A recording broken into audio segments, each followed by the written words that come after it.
तो दोस्तों SBI cards के रिसेंटली रिजल्ट्स आए थे और काफ़ी ये शेयर जो था वो काफ़ी भाग चुका था। एक साल में लगभग 34% तक के रिटर्न इस फंड ने इस कंपनी ने दे दी थी।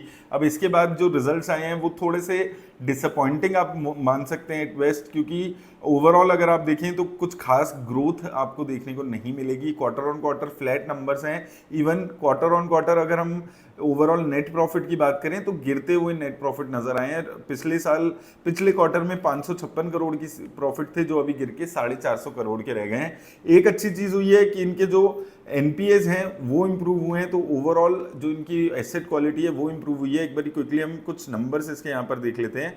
तो सबसे पहले अगर यहाँ पर आप देखेंगे जो प्रॉफिट आफ्टर टैक्स है, ईयर ऑन ईयर अगर आप देखेंगे 10% की ग्रोथ है, लेकिन क्वार्टर ऑन क्वार्टर 20% की गिरावट देखने को मिली है। और कॉस्ट टू इनकम देखेंगे तो इसमें 56.8% के आसपास की आई है।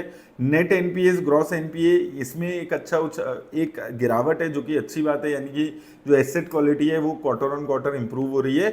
लेकिन उसके अलावा न्यू अकाउंट ओपनिंग देखेंगे तो थोड़ा सा क्वार्टर ऑन क्वार्टर ठीक है, लेकिन ओवरऑल गिरावट है। जो पीक इनका न्यू अकाउंट ओपनिंग थी, ऐसा लगता है वो निकल चुका है फेस। इसके अलावा अगर हम देखें ऑनलाइन स्पेंडिंग वगैरह यहाँ पर ठीक है, लेकिन फाइनेंशियल अपडेट अगर आप देख रहे हैं तो revenue from operations 12% year on year बढ़ा है, लेकिन quarter on quarter 2% he increment देखने को मिला है। इंटरेस्ट कॉस्ट में गिरावट है, ये थोड़ा सा एक अच्छी बात है इस कंपनी के लिए। Overall interest cost, credit cost ये थोड़ी सी इंप्रूव हुई है इनकी, और ऑपरेटिंग कॉस्ट में लेकिन फिर भी थोड़ा सा इंक्रीमेंट है, यानी कि जो अदर एक्सपेंसेस है वो इनके यहाँ पर बढ़े हैं।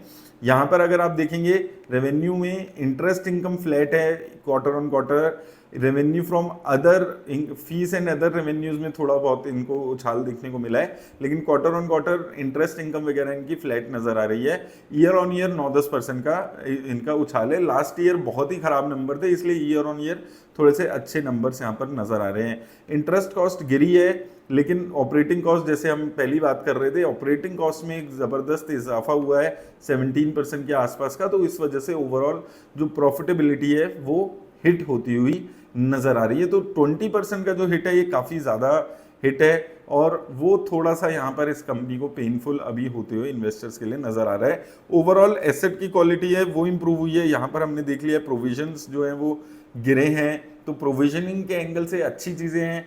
नेट रिसीवेबल्स ओवरऑल हालांकि अभी भी बढ़े ही हुए हैं, इनके 59,000 करोड़ के आसपास के हैं, लेकिन ओवरऑल जो प्रोविजनिंग है वो यहाँ पर इनकी बेटर हुई है।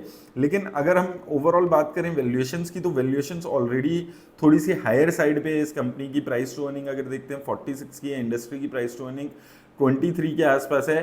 तो यानी कि ऑलरेडी एक हायर वैल्यूएशन पे चल रहा था ये कंपनी, और उसके बाद ऐसे रिजल्ट्स आते हुए नजर आ रहे हैं। तो थोड़ा सा अभी यहाँ पर इन्वेस्टर्स को, जैसे हमने पहले भी इस कंपनी में बात की थी, कि अगर आप थोड़ा बहुत ट्रेडिंग के एंगल से सोच रहे हैं कि नीचे ही अगर आप देखेंगे 650 के आसपास आता है, 650-700 पे आता है, और उसके बाद थोड़ा उछाल दिखाता है, फिर 650-700 पे आता है, उस लेवल पे ये शेयर चल रहा है हमेशा से, और वही चीज़ यहाँ पर अभी भी कंटिन्यू होती हुई नजर आएगी।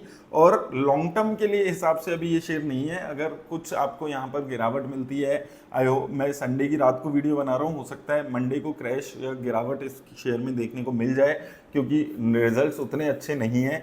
हो सकता है मार्केट में उल्टा भी होता है कभी कभी, और यहाँ पर स्टेबल रिटर्न्स ऑलरेडी देखने को मिले। ऑलरेडी शेयर में काफ़ी उछाल आ चुका है, 30% के आसपास का उछाल है।